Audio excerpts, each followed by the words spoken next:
इस खबर के प्रायोजक हैं Ruchi organics limited and ISO certified company. मुख्यमंत्री जी पे इतनी चर्चा होती है, मैं पूरे भारत में जाता हूं, इतनी चर्चा होती है।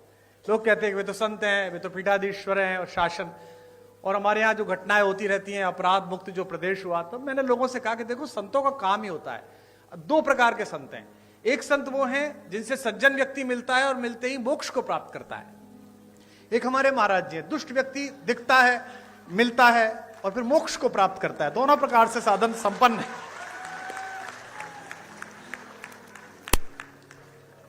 और आवश्यक भी है, क्या करें, देश ऐसी स्थिति में आ गया है। पहले डॉक्टर्स RX लिखते थे, अब RDX लिखने लगे हैं, क्या करेंगे आप। तो ऐसे समय में तो बहुत आवश्यक है। आदरणीय रक्षा मंत्री जी ने बड़ा उल्लेख किया। मेरा सौभाग्य रहा कि अटल जी की कृपा, उनका स्नेह मुझ पर भी रहा और वो लगातार अपने घर पर एक गोष्ठी करते थे जिसमें रक्षा मंत्री जी की उपस्थिति होती थी, आदरणीय दिनेश भैया की उपस्थिति होती थी। तो पार्टी के सभी लोग बैठे हुए हैं आज यहाँ पर, बहुधा पार्टी के ही लोग हैं। तो तीन प्रकार की पीढ़ियां पार्टी में आ गई। एक अटल जी की पीढ़ी थी जिसमें आदरणीय अडवाणी जी, जोशी जी, वो एक पीढ़ी थी। फिर आदरणीय रक्षा मंत्री जी की, प्रधानमंत्री जी की एक पीढ़ी आई। अब एक तीसरी पीढ़ी हमारे यशस्वी मुख्यमंत्री जी की, देवेंद्र फडणवीस जी की। तीन पीढ़ियां लगातार काम कर रही हैं और तीनों के दृष्टिकोण में अंतर है। अटल जी कहते थे कि आपके घर पर कोई कूड़ा फेंके तो आप स्वयं साफ कर दो।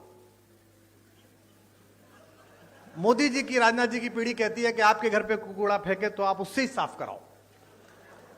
और मुख्यमंत्री जी की पीढ़ी कहती है कि आपके घर पर कोई कूड़ा फेंके तो आप कूड़े को भी साफ करो। आप में से कुछ कम लोग समझे, इसके लिए मैं आपका आभारी हूं। समय की मर्यादा है, सीमा है। मैं केवल एक कविता सुनाऊंगा, चूंकि आदरणीय मुख्यमंत्री जी को जाना है और वे बहुत व्यस्तता उनके बीच है, समय है। अटल जी जैसे लोग किसी देश में शताब्दी में एक होते हैं। जैसा राजनाथ जी ने कहा, आदरणीय रक्षा मंत्री जी ने, कि पद बड़ा हो जाना महत्वपूर्ण नहीं है, कद बड़ा हो जाना महत्वपूर्ण है। और मैंने स्वयं देखा, हम लोग BA की पहली साल में पढ़ते थे। हमारे यहाँ के एक यशस्वी पत्रकार थे शिव कुमार गोयल जी, आदरणीय राजनाथ जी उनसे परिचित थे। अटल जी उनके साथ वंदे मातरम में संपादक थे, वे सह संपादक रहे थे। हमने एक कवि सम्मेलन कराया, एक कार्यक्रम कराया, सृजन महोत्सव, और हमने उनसे कहा कि अटल जी को बुलवा दीजिए। अटल जी उस समय विपक्ष में थे, उस बार चुनाव नहीं जीत पाए थे। तो हमने बुलाने के लिए गए और वो आ गए, और हम उस कार्यक्रम को संपन्न करने के लिए कहीं से धन जुटा रहे थे। तो नगर के एक उद्योगपति जो साड़ी का काम करते थे, उस जमाने में हम उनसे 501 रुपया लेके आए। तो जो 501 जिसने दिया था, उसने कहा कि मैं भाषण दूंगा। ये बड़ा संकट का काम था, लेकिन अब वो 501 दे रहा था तो भाषण दिलाना था। तो वो अटल जी का प्रशंसक था। वो खड़ा हुआ और उसने कहा, मैंने कहा तुम ज्यादा मत बोलना अंकल जी, थोड़ी देर बोलना। बोले बस मैं 2 लाइन पढ़ूंगा। और उसने खड़े होकर कहा कि आज अटल जी आए हैं, बस मैं ये 2 पंक्ति पढ़ना चाहता हूं कि शहीदों की चिताओं पर लगेंगे हर बरस मेले। वो अटल जी के लिए कह रहा। अटल जी बहुत ठहाका मार के हंसे, लेकिन उस आदमी के संकोच को, जो पूरा मंच से घूर रहा था, उन्होंने ठहाके से दूर किया। और जब भी मैं उनसे मिलने के लिए जाता था, दर्शन के लिए मिलने जाता था, प्रणाम करते थे, हम उन्हें बाप जी कहते थे, तो वो अक्सर पूछते थे, अरे भाई उनके क्या हाल है, जिन्होंने मुझे जीवित शहीद बनाया था, वे कैसे हैं। तो वह बड़ा कद होना कि आप किसी बात का बुरा ना मानो, आप सदाशयता से लो। लखनऊ वालों, आपका सौभाग्य है, आपके संसदीय क्षेत्र का सौभाग्य है कि यहां से अटल बिहारी वाजपेयी जैसे कीर्ति पुरुष ने संसद में शोभा बढ़ाई। और आज मुझे अपनी तालियों के बीच यह कहने की अनुमति भी दें कि अगर एक राजनीतिक विचार का विश्वविद्यालय है अटल बिहारी वाजपेयी, तो इस समय भारतीय राजनीति में उनके सच्चे प्रतिनिधि आपके इस समय के सांसद हैं, जो उसके कुलपति हो सकते हैं, जो आदरणीय रक्षा मंत्री जी हैं। मैं एक कविता सुनाकर अपना स्थान लूंगा। आप बहुत दूर से आए हैं, मैं क्या करूं, घर जाऊं तुम्हारे? हाँ? मतलब हद हो गई, ऐसा ही बुलाने वाला ऐसे ही आने वाले। इतने बड़े बड़े भाषण सुनता हूं। आज बजट का भाषण में सुन रहा था मुख्यमंत्री जी का, बजट में ये हुआ, बजट में ये हुआ। मैं पूरा भाषण इस चक्कर में ही सुन गया कि इस बार बजट में हमने ब्रजेश पाठक को पैसे दिए कि कुमार विश्वास को दिया करो। लाइन ही नहीं आई वो वाली, बाकी सब आई, एक लाइन नहीं आई। उसके बाद मैंने बंद कर दिया, मैंने कहा अब खत्म है, अब चलो, अब जो मिलना ही नहीं है। 32-33 साल हो गए इसी क्रम को चलते हुए, छात्र राजनीति से लेकर आज तक ना मुझे मिला ना उसने दिया। तो अब जितना मिल रहा है बेटा, ये लाल लभाव में मिल रहा है जो भी मिल रहा है। हाँ, मैं एक कविता आपको सुना रहा हूं। आधी सदी बीत गई जीवन की और मैं कभी भी वैष्णो देवी नहीं गया था। हमारे यहां ये धारणा है कि भगवान जब बुलाते हैं, भगवती जब बुलाती है तभी जाना पड़ता है, तभी पहुंचना पड़ता है। इस बार नवरात्र में वहां के ट्रस्ट का आदेश आया कि पहली नवरात्रि पर माता के द्वार पर आप कुछ सुनाइएगा। तो मैंने सोचा कि जो भजन चल रहे हैं, जो कविताएं चल रही, उन्हें तो क्या सुनाना, कुछ नया लिखना पड़ेगा। तो मैंने एक कविता लिखी और पिछले साल से इस साल के बीच में जो प्राथमिक रूप से कुछ कविताएं लिखी हैं, उनमें यही एक श्रेष्ठ कविता मुझे लगती है। और यहां पर एक संत व्यक्तित्व भी मंच पर हैं जो संयोग से हमारे मुख्यमंत्री हैं, मैं उनको भी समर्पित करता हूं। आदरणीय रक्षा मंत्री जी और सभी यहां पर लोग बैठे हैं, उनको भी समर्पित करता हूं। पहली पंक्ति को आप पकड़ लेंगे, उसे गुनगुनाएंगे, गाएंगे तो मुझे अच्छा लगेगा। निवेदन करता हूं जो लोग मोबाइल रिकॉर्ड कर रहे हैं वो आराम से सुने तो ज्यादा बेहतर लगेगा। आपकी तालियां ही मेरा पारिश्रमिक है, इस बात का आप ध्यान रखें। कि भवानी, पहली पंक्ति आ रही है, इसे संभालिएगा। मैंने वहां द्वार पर बैठकर मां को क्या सुनाया कि भवानी सुन लो राम कहानी, भवानी सुन लो राम कहानी, भवानी सुन लो। जब तक आपकी आवाज नहीं आएगी, चाहे मुख्यमंत्री जी जाएं चाहे ना जाएं, यही लाइन चलेगी। भवानी सुन लो राम कहानी, भवानी सुन। रोज नई लगती है लेकिन है ये परम पुरानी। अगली पंक्ति जो समझ जाएंगे उनकी तालियां गूंजेंगी। रोज नई लगती है लेकिन है ये परम पुरानी। वही कहानी एक जो तुमने, वही कहानी एक जो तुमने दो जन्मों में मानी। भवानी सुन लो राम कहानी, भवानी सुन लो,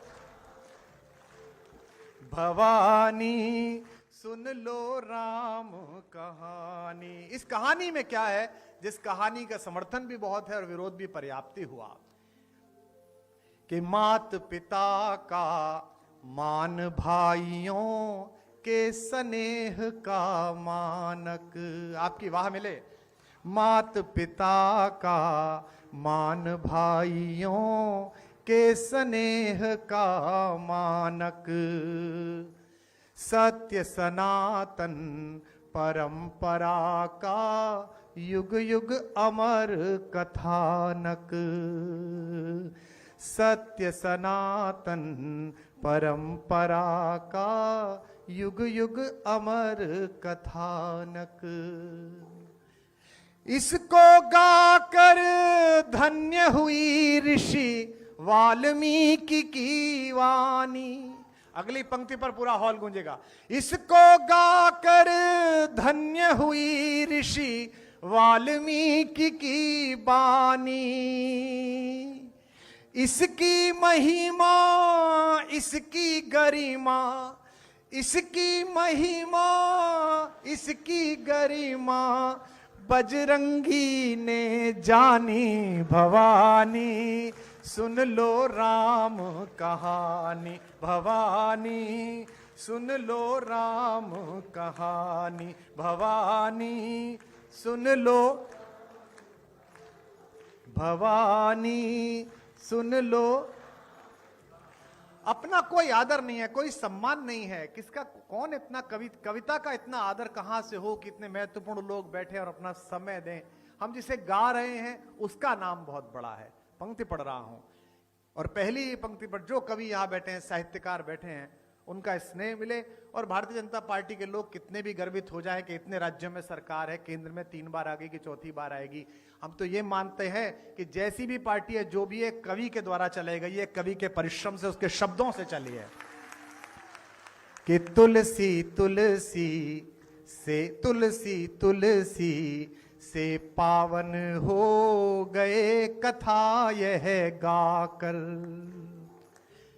तुलसी तुलसी से पावन हो गए कथा यह गाकर। भाग्य बली हैं फिर भी खुद को कहें राम का चाकर, भाग्य बली हैं फिर भी खुद को कहें राम का चाकर। एक पंक्ति खास तौर पर सुन लीजिएगा, भाग्य बली हैं फिर भी खुद को कहें राम का चाकर। जब तक सब नहीं बजाओगे यही चल रही है, भाग्य बली हैं फिर भी खुद को कहे राम का चाकर। यह कोरी कल्पना नहीं है आगम निगम बखानी, यह कोरी कल्पना नहीं है आगम निगम बख। लखनऊ में हाई कोर्ट की एक ब्रांच है। यह देश अद्भुत है, यहां राम हुए हैं या नहीं हुए हैं इस बात का मुकदमा सुप्रीम कोर्ट में 30 साल चला। न्याय के देवता को न्याय के मंदिर में ही पुष्ट कराना पड़ा कि वे वहीं पैदा हुए हैं जहां उनका मंदिर बना है। अद्भुत देश है। और विडंबना देखिए कि जब आखिरी चरण में मुकदमा था, उन्हीं दिनों रामनवमी की छुट्टी पड़ गई, तो सुप्रीम कोर्ट बंद हो गया। तो हमने मिलॉर्ड से फोन करके पूछा कि अगर नहीं हुए तो छुट्टी क्यों हुई थी, और छुट्टी हुई है तो हुए ही होंगे। तो मैं गोमती के तट पर पंक्ति पढ़ रहा हूं, राम हुए हैं नहीं हुए इसकी गवाही देने के लिए मैं एक पंक्ति लेकर आया हूं।